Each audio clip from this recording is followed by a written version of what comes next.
तर दुसरीकडे परभणी जिल्ह्यातील पिंगळी इथे आज मुख्यमंत्र्यांची सभा आयोजित करण्यात आली होती। त्यावेळी त्यांच्या समवेत स्वच्छता आणि पाणीपुरवठा मंत्री बबनराव लोणीकर, राज्यसभेचे खासदार डॉक्टर विकास महात्मे या सभेला उपस्थित होते।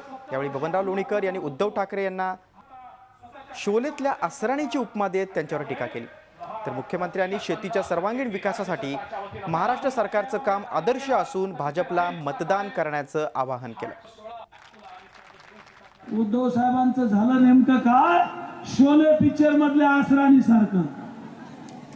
हम अंग्रेज के जमाने के जेलर है, आधे इधर जाओ आधे उधर जाओ, बाकी मेरे पीछे आओ।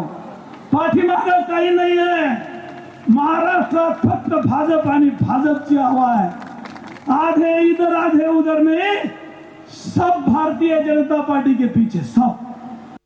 आपल्याकडे शेती पंपाला आपण जे विजेचं कनेक्शन देतो त्याची डीपी वेगळी, त्याचं फिडर वेगळं।